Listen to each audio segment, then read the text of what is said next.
à cette émission, chers amis. Mon invité cette semaine, vous le connaissez tous. Ce n'est pas la première fois qu'il vient à l'émission. Je vous présente le curé de la paroisse de Saint-Christophe d'Arthabasca et un collaborateur à l'unité pastorale de Victoriaville. Bienvenue, Pierre Proulx. Merci de ton invitation. Pierre, d'habitude, je te reçois pour que tu nous présentes des projets paroissiaux, que tu nous parles de toutes sortes d'événements qui arrivent en Église, mais cette semaine, l'événement qui retient notre attention, c'est toi. Ouais. En effet, cette année, mes amis, Pierre célèbre 35 ans de vie religieuse. D'abord, Pierre, permets-moi de te dire toutes mes félicitations pour ta fidélité, ton on dit-tu endurance? Je dirais constance. C'est ça, fidélité dans l'engagement, si on peut dire comme ça. Oui, et ta constance à répondre à cet appel. Mais qu'en est-il, Pierre? On a hâte de t'entendre parler de toi pour apprendre à mieux te connaître. Est-ce que jeune, on préfigurait cet événement? Quand as-tu ressenti pour la première fois l'appel? Est-ce que c'est dans ta famille? D'abord, tu es dans quel genre de famille tu es né? Moi, je suis né dans une famille d'agriculteurs dans la région de Baie-du-Fèvre, aux limites de Nicolette et Baie-du-Fèvre. Alors, mes parents sont tous les deux de Nicolette. Et ils sont marqués aussi par leur époque, des personnes qui, pour eux, la foi en Jésus-Christ, la foi chrétienne, c'est important. Et ça marque aussi, quand j'étais enfant, j'entendais mes parents prier. Oui. Et d'ailleurs, on faisait la prière en famille jusqu'à l'âge de 10 ans, 11 ans. Mais après ça, c'est à cause de l'école. Non, la prière, seulement un petit moment de prière avant d'aller se coucher. Ah bon, puis oui. Comme des fois, mon père n'était pas toujours là parce qu'il n'avait pas fini de faire le travail. Après ça, on allait se coucher. Puis ma mère aussi, avait son père, le père de ma mère, c'est un homme qui avait, à travers une foi discrète, mais marquée par sa manière de servir.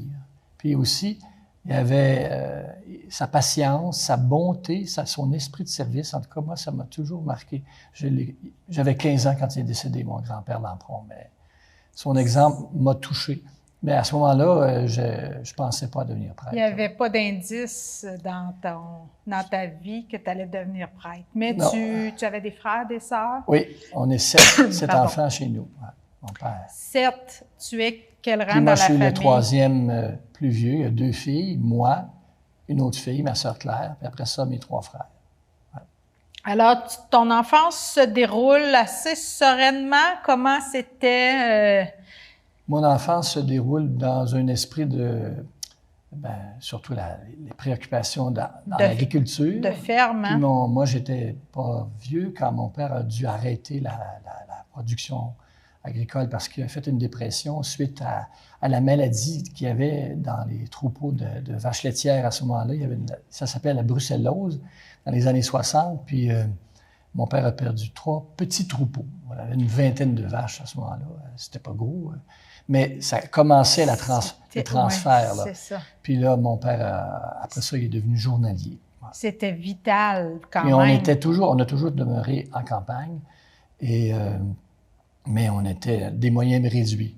Tout le monde, il y avait des choses pratiques qui évoluaient dans les autres foyers, comme le chauffage central à l'huile. Oui. Nous autres, on est restés au chauffage. Moi, j'ai toujours connu le chauffage au bois. Mon père, l'automne, faisait du bois, même des producteurs agricoles lui donnaient des fois un petit coin de bois à abattre parce qu'ils agrandissaient leur terre. Alors, avec d'autres, ils allaient bûcher ça. Puis nous autres, durant le temps des fêtes, on sciait le bois.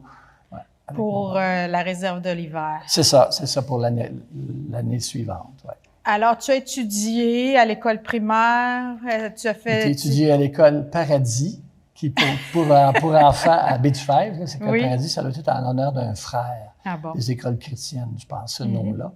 Parce qu'ils ont été longtemps à Baie-du-Fèvre. Mais moi, j'étais à l'école publique quand j'ai commencé à l'école. Ouais. Puis après ça, j'ai été à Polyvalente Nicolette. J'ai fait mon collégial à Québec. dans une institution privée, le Petit Séminaire de Québec. C'était une des plus vieilles institutions du Québec, ça. Alors, est-ce que c'est à ce moment-là que se dessine la nécessairement, vocation, l'appel? Non? Non, je savais pas trop. Je savais que je voulais faire des études supérieures parce que pour ma mère, puis dans un esprit que j'avais aussi, les études supérieures, c'était mieux. C'était se donner plus d'outils, plus d'outils pour l'avenir. J'avais déjà un petit problème avec les mathématiques, mais en sciences humaines, j'ai continué. Ouais. Alors, ta mère était un peu moderne. Elle avait l'intuition que les études, c'était important. Oui, ma mère avait... C'est ça, c'est très important. D'ailleurs, elle a été en 10e année, comme on dit, là. Elle étudiait à Nicolette. Elle était elle-même éduquée, puis elle connaissait la valeur. C'est ça, puis pour elle, oui. Puis c'était, il me semble, dans les années 60, en tout cas, la mentalité de beaucoup de ses parents-là, c'était de donner des outils à leurs enfants pour qu'ils puissent être propulsés dans la société. Voilà. Alors, tu fais ton collégial. Tu vas à l'université aussi? Après le collégial, oui, mais j'ai fait un arrêt d'1 an.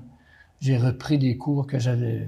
Parce que j'étais pas tellement motivé. Je savais pas trop dans quoi m'orienter. C'est peut-être à cause de la situation que j'avais vécue quand j'étais enfant. Je savais pas trop dans... J'étais bon pour rendre service, mais dans quoi m'orienter? Qu'est-ce qui m'aurait motivé? C'était plus, c'est ça, au collégial, on avait un groupe d'appartenance.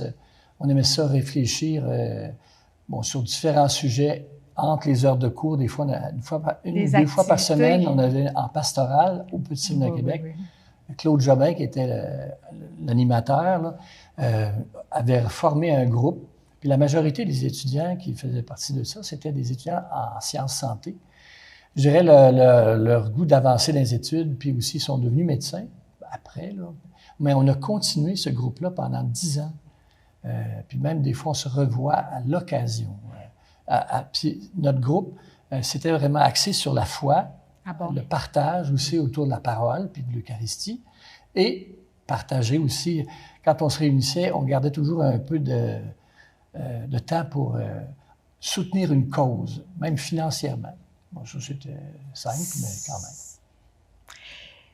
Tu parles de sciences santé. Est-ce que ça t'a attiré à un certain moment, Pierre? Oui, quand j'étais étudiant, quand j'ai travaillé à l'hôpital L'Enfant Jésus à Québec, en neurochirurgie comme préposé pendant 1 année. Puis, je me rappelle, là, je disais aux infirmières, vous êtes la tête, je suis les bras. Parce que, comme préposé, on fait... Il y avait beaucoup de... Puis c'était un département où c'était très... ça demandait beaucoup de présence auprès des personnes. La majorité était alitée. Ils ne pouvaient pas se lever à cause d'un accident, soit à la colonne vertébrale ou un accident cérébral, qui faisait que pendant un certain temps, le temps qu'il y ait une intervention, ou bien le temps qu'il était transféré dans un autre centre pour se réadapter. Mais la majorité des cas, c'était des cas soit de problèmes qu'il y avait au cerveau ou à la colonne vertébrale. Puis là, moi, j'ai aimé ça, travailler comme préposé, mais je me disais, je peux faire plus, dans le sens que... Puis là, j'avais peut-être pas assez de patience pour refaire des cours en sciences santé, pour pouvoir être au moins à travailler comme infirmier. Parce que là, ça prend un diplôme plus avancé en sciences. Alors, ce que j'entends, Pierre, c'est que tu es un peu confus, tu sais pas trop quels sont tes goûts, ton identité, tu es encore en recherche de toi, tu es dans la vingtaine, le temps passe, puis tu n'es pas trop branché. Surtout autour de 21, 22 ans, là, c'est quand j'étais là. Et quand j'étais à l'hôpital, et avec ce groupe-là aussi, que je continuais eux autres, ils avançaient dans les études, puis leur motivation m'a aidé à faire ce choix-là aussi, m'a éveillé aussi. Bon, en plus à ma foi, et puis aussi s'engager comme prêtre. Là. Mais là, c'est là que j'ai demandé à l'évêque de notre diocèse, parce qu'à un moment donné, je voulais être prêtre à Québec. Je sais pas, c'est peut-être parce que dans la mentalité où j'ai grandi, les prêtres, ça fait rien. Bon. Pourtant, tu viens de dire moi, j'ai des que tu voulais faire plus. Pour eux autres, les curés, ça travaillait pas fort. Il y avait des préjugés, beaucoup, en tout cas, peut-être. Puis, j'avoue que je me vantais pas de ça. Mais c'est venu parce que goût de servir. Puis comme j'étais une personnalité un peu hésitante, j'ai jamais eu de conjointe, d'amour particulier, parce que j'étais, en tout cas, je me disais au début, je me sentais comme indigne, en tout cas. Je voulais avoir stabilisé des choses en moi. Et c'est de là qu'est venu l'appel à la vocation aussi. À cause de ce groupe, les réflexions, la prière aussi, puis aussi le goût de m'engager, puis de cette façon-là. De servir. Bon, je savais, comme préposé, j'aurais peut-être pu continuer, mais je me disais, je peux faire un peu plus. Puis pour toi, faire un peu plus, c'était servir Dieu? Comment? C'était servir les autres, mais aussi en donnant du sens. Moi, Pour moi, je trouvais que ce qu'on avait fait comme démarche à travers mes études, puis surtout au collégial, pour moi, l'Évangile, la foi chrétienne, ça peut donner du sens, de l'élan à une vie. Ça en donnait pour moi, alors je me disais aussi, pourquoi pas le partager aussi avec les autres. Les études, ça a été facile, ça a été clair à partir du moment où tu t'es inscrit en vue de, parce que tu as fait des études de théologie. Oui, au département de théologie à Trois-Rivières. Puis aussi, on faisait quelques cours à Nicolette, là où on était rassemblés, les futurs prêtres, là, au grand séminaire. Je suis une des dernières générations de groupes qui étaient là. On était une douzaine quand j'étais là, moi. Quand même. C'était agréable parce qu'il y avait une vie communautaire aussi, mais on était toujours en lien avec aussi des groupes de l'université parce que ça, c'était bon pour nous garder dans la réalité du monde de ce temps-là. Puis éviter des regrets peut-être ou de ne pas avoir connu la vie des autres étudiants. Alors, l'appel se précise, quoique j'ai l'impression, Pierre, que tu l'as apprivoisé, cet appel-là. Ça n'a pas été une révélation, si je comprends bien. Comment ça s'est fait en toi, avec douceur? Moi, je me qualifie de CO, catholique ordinaire, là, dans le sens que c'est dans l'ordinaire de la vie me semble l'appel de Dieu se fait. Tu sais, je parle de mon grand-père, je parle de... Même l'exemple de mes parents, de personnes autour de moi, de ma famille, surtout du côté de maman. C'était des gens qui ont toujours eu une dimension sociale. Aider les autres. De service. Aussi. Ça m'a toujours rejoint. Tu pensais à ça? Tu savais qu'un prêtre était au service d'une communauté? Moi, c'est les exemples de prêtres que j'ai connus. Et on critiquait beaucoup l'Église, mais c'est pas... J'ai pas connu les curés qui renaient toutes, là, puis très j'ai connu aussi les curés qui venaient. Moi, je me rappelle, chez nous, on a été aidés. Je me rappelle dans le temps des fêtes, là, le prêtre était venu chez nous aussi.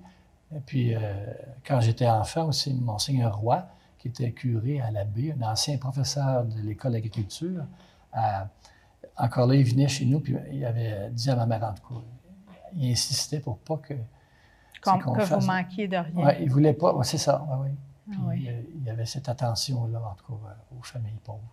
Très beau. Ouais. Alors, ça, c'est un exemple. Pour moi, le prêtre, c'était aussi celui qui s'occupait des situations de son pauvreté, milieu. Qui connaissait ses familles, puis qui apportait de l'aide au nom de la communauté. Oui. Alors, c'est ça. Alors, cet exemple-là, je dis, ben là, c'est pas juste celui qui fait des recommandations, puis qui, après ça, il se cache, là. Non, il était aussi impliqué. C'est le modèle de prêtre qui m'a touché. Puis aussi, à Nicolette, les prêtres qui étaient là aussi, quand moi, j'étais jeune, puis adolescent, puis jeune adulte. Moi, en tout cas, il y en a qui ont été pour moi des exemples. Ouais. Pierre, tu chemines dans ta scolarité, tu réussis un baccalauréat? Oui. En théologie. Oui. Puis ensuite, quand j'ai fini mon baccalauréat, on a commencé un stage en paroisse. Moi, j'étais à David-Louisville, avec l'abbé Monfette. J'étais 1 an et demi. Après ça, il y a eu l'abbé Fleury avec moi. Mais M. Monfette, c'était plutôt genre, tu regardes, il y a de l'ouvrage. Vas-y, serre-toi. Moi, je me suis impliqué dans les scouts. Tu feras ce qu'il y a à faire. Un peu de liturgie là-bas à David-Louisville. Puis je me rappelle, d'organiser des vendredis saints, on faisait la vente de pain. Déjà, c'était commencé avec Roch Tournier. Dans les milieux, déjà. On continuait. On faisait des liens avec la pastorale de secondaire à David-Louisville, puis ici. D'ailleurs, moi, j'amenais des groupes de David-Louisville à des animations que Roch faisait aussi. Déjà. Oui. Puis un jour, c'est Monseigneur Martin qui a reçu ta demande. Oui, alors là, j'ai étudié 4 ans, l'équivalent d'une maîtrise aussi. Puis en même temps, quand on fait le stage en paroisse, puis là, durant mon stage, là, il est arrivé cet événement à David-Ville, un peu triste, là. En 87, au printemps, il y avait eu un drame, là. Il y a une dame qui avait été tuée, là, une personne qui s'occupait des personnes âgées dans une résidence. Puis il y avait eu un événement violent. Oui, un événement violent. Puis j'étais allé très tôt le matin. Après ça, le curé était en vacances. Mm-hmm. Puis j'ai fait face à la presse après ça. Moi, innocent. Je me rappelle Mme Dorline Caron, qui était journaliste à Nicolette pour le diocèse, elle s'occupait des communications. Elle m'avait félicité pour ma façon de transiger avec la presse à ce moment-là. Je ne sais pas si ça dirait la même chose aujourd'hui. C'est pour ça que je t'ai invité. Puis cet événement-là, moi, m'avait fait saisir l'importance de la communauté encore et que ça avait eu un impact dans le milieu. Oui. Puis aussi, je dis, comment j'ai réagi, là. En tout cas, je sentais que tu étais habité, puis que tu étais branché. Là-dedans aussi, pas trop énervé. Et un peu comme sur le département où j'étais, quand on réagissait à un code rouge, là, c'est-à-dire qu'il y avait un arrêt cardiaque, il fallait aider les infirmières. Rapide et calme et pertinent. Oui. Bon, c'est pas toujours calme. Mais au moins, on procède. Dans les moments importants. Alors, tu es ordonné prêtre quel jour? Moi, je suis ordonné le 10 avril 1988 à David-Ville, parce que c'était ma paroisse de stage. Et c'était un bel événement. Ça m'avait fait rire un peu à la fin de la célébration, la garde paroissiale. En ça, c'est important. Il y avait des jeunes qui avaient fait le salut à l'évêque, puis aussi au nouveau prêtre. Mais j'avais trouvé ça encore là, c'était la communauté, c'était les gens de ce milieu-là. Puis j'avais mes amis de Québec qui étaient venus, ma famille qui était là aussi. Est-ce que tu étais le seul ordonné ce jour-là? Oui, moi j'étais à ordonné, David-Ville. J'étais seul de mon année, on peut dire, là, qui était ordonné prêtre. Il n'y en a pas d'autres ici dans le diocèse de Nicolette en même temps que moi.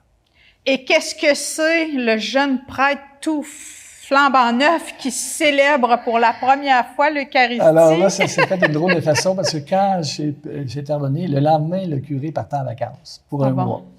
Et, mais moi, j'ai été à Nicolette le lendemain de mon ordination, le lundi. J'ai été célébrer la première messe parce que ma famille vient de toute ma famille, du côté des Proulx puis des Lamprons, ça vient tout de Nicolette. Et j'étais surpris par cet événement. En tout cas, j'allais célébrer la première messe. Moi, je me disais, il va y avoir quelques personnes. Maintenant, il y avait plusieurs prêtres. Il y avait aussi... j'ai su, c'est là l'événement un peu spécial, quand la procession d'entrée a commencé. Moi, j'étais en arrière avec le vicaire de la paroisse, puis le curé aussi, Monseigneur Lemire. Alors, j'avançais, puis j'ai senti, en tout cas, pour moi, là, moi qui étais un peu hésitant, qui n'avait pas toujours confiance en lui, j'ai senti comme une sorte de dire, vas-y. Envoie. Aie confiance. J'ai vraiment senti au plus profond une sorte de paix, mais aussi de allez, vas-y. Et ça m'a touché. Puis à tel point que je me suis rendu compte qu'il y avait à peu près 800 personnes qui sont venues à cette affaire. Ça m'a impressionné. Il y avait des autobus. Il y avait un qui venait de David-Ville pour amener des personnes que je connaissais, surtout parce que moi, j'avais travaillé un peu à l'école secondaire. Puis aussi des gens du collège. Des collège jeunes, Sacré-Cœur, là, parce qu'il y avait des jeunes de ce coin-là qui étaient là aussi. Déjà. Puis il y avait les frères, j'imagine, pour sensibiliser aux vocations. Oui. Oui, ça, c'était vraiment, pour moi, c'était un événement encore là pour me dire, vas-y. Dans les événements difficiles, je me rappelle cette parole-là. En tout cas, qui venait en moi. Oui. Puis l'autre aspect, on parle de parole qui nous invite. Là. Moi, je reviens souvent au baptême, quand je fais les baptêmes, je prends souvent un extrait du psaume 26 avec l'antienne, sur les chemins de la vie, sois ma lumière, Seigneur. C'est le psaume où il dit, là, Seigneur, tu sais, ne m'oublie pas, ne m'abandonne pas. Puis l'autre parole, ça c'est dans l'Ancien Testament, c'est aussi, Le Seigneur est ma lumière et mon salut, de qui aurais-je crainte? Alors, c'est ce qui te donne je me dis ça des confiance. fois dans la maladie. Moi, j'ai vu ma mère dans les dernières années de sa vie, comment elle a souffert. C'est toujours impressionné de voir qu'elle n'en faisait pas la première annonce. Quand on la voyait, on disait, comment tu filmes parce qu'elle était enfermée dans sa chambre, elle ne pouvait pas sortir, il faut l'amener en chaise roulante. Ah oui. Elle était très consciente, là. Mais moi, ce qui m'impressionnait, c'était sa sérénité dans ce qu'elle vivait. Puis je prie souvent pour ça, pour dire, si ça m'arrive, j'espère avoir cette sérénité. Ouais. Puis l'autre parole aussi qui m'impressionne, qui m'inspire, c'est celle de Saint Matthieu, à la fin de l'Évangile de Saint Matthieu, là, où le Christ apparaît aux apôtres après la résurrection, puis il les envoie en mission. Puis il finit par aller de toute la terre, faites des disciples, baptisez-les, et moi, je suis avec vous tous les jours jusqu'à la fin du monde. Ça, c'est une parole il est avec nous tous les jours. En plus, quand on célèbre l'Eucharistie, en tout cas, si je ne suis pas trop distrait, il faut que je me rappelle de ça. Il est avec moi là. Ouais.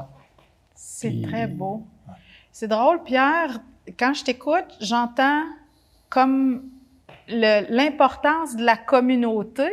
J'ai presque l'impression de comprendre, quand tu fais ton témoignage, que la communauté, c'est comme ta conjointe. C'est celle qui t'accompagne, qui te met debout, qui te donne ton identité, qui t'aide, qui te propose des repères quand tu te sembles un peu perdu. Oui. Ça m'apparaît très clair, la communauté qui pourrait t'impressionner, qui pourrait je dirais, t'intimider.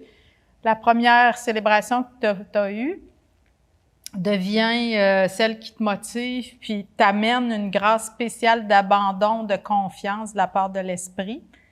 C'est très beau. J'approuve ça, ce que tu dis.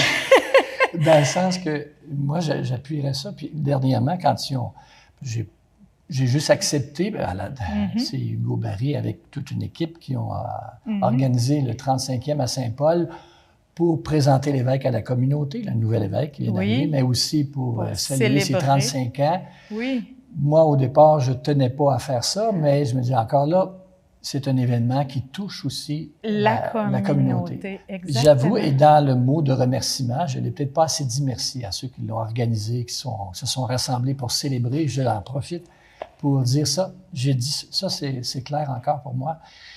Comment la communauté, les paroisses où j'ai passé, j'ai été dans plusieurs milieux. Dans la région, on pourrait dire, j'ai été dans la région d'ici, d'Aveluville, puis ici, c'est bon, c'est un peu... Oui, c'est très vrai. Dans la région de Drummondville aussi, parce que j'étais à Saint-Bonaventure quelques années. Je suis revenu ici au début des années 2000, puis après ça, j'ai été à Bécancour, Manceau, Bécancour, pendant une douzaine d'années. Alors là, mais chaque milieu est différent, mais chaque milieu a des personnes inspirantes. Puis à travers ça aussi, des amis. Dès le début de mon sacerdoce, moi, des gens qui m'ont accueilli, à qui je pouvais aller partager, mais aussi des amis, des membres des communautés chrétiennes, leur goût de s'impliquer, leur fidélité dans la foi, moi, ça m'inspire. Des fois, même à Sainte-Victoire, le lundi matin, quand c'est la messe, ou le mercredi, quand je préside à Sainte-Victoire, entre autres, puis je vois 80, des fois 100 personnes rassemblées en milieu de semaine. Je me dis, votre foi, en tout cas, m'inspire aussi, me réjouit dans le sens. Elle donne du sens à la tienne aussi. Hein? Oui, Ce sont des fois qui s'interpellent, qui se parlent puis qui se répondent. Oui. Tu as confiance en l'avenir, Pierre. 35 ans derrière, tu es prêt pour les 35 prochaines? Oui, les 35 prochaines, là, ça va sonner 100 ans. Oui, moi, je dirais, la confiance, c'est un peu encore celle, peut-être, dans les situations actuelles, comment présenter le Seigneur, mais aussi le reconnaître proche de nous dans ce que nous vivons. Les défis du prêtre aujourd'hui, Pierre, quels sont tes défis au quotidien? Le défi, c'est d'être présent peut-être aux personnes, être à l'écoute. J'entends beaucoup, puis la formation que j'ai eue il y a quelques années, au Pèlerin à Montréal, tu sais, qu'on faisait dans les cours ici, Nicolette, entre autres. Là. J'ai eu du temps pour ça. J'ai été accompagné. Puis, c'est vraiment être à l'écoute. Le pape François dit ça souvent aux prêtres aussi. Hein, soyez à l'écoute de ce qui... Puis, bon, je fais peut-être plus d'écoute là, spontanée, dans le sens que des gens nous font des demandes. Ça dépend toujours. Au hasard des rencontres, dans la... Puis à l'écoute pour voir aussi qu'est-ce que la personne vit, comment elle se débrouille ou comment on peut l'aider en étant encore en accompagnant ses défis et puis être à l'écoute de ses besoins. Pierre, parce que tu es là, je suis certaine que nos auditeurs, nos téléspectateurs et téléspectatrices seraient heureuses que tu puisses nous bénir dans une prière de conclusion. Je profite du fait que tu es prête pour demander à l'Esprit de descendre sur nous par tes mots, par ta prière. OK. Ouais. Alors, en te bénissant, ça va te bénir tous les auditrices et auditeurs de cette émission aussi. Merci. Seigneur, je te remercie pour ce prêtre, pour sa vocation, pour ce service humble qu'il rend. Par sa main, tu veux intercéder pour nous, nous bénir. Alors Seigneur, souvent tu te présentes comme celui qui nous invite à aller à la rencontre de l'autre. Toi-même, tu as guéri, soutenu. Tu t'es rendu présent aux situations du monde. Tu l'es encore par ton esprit et ta vie.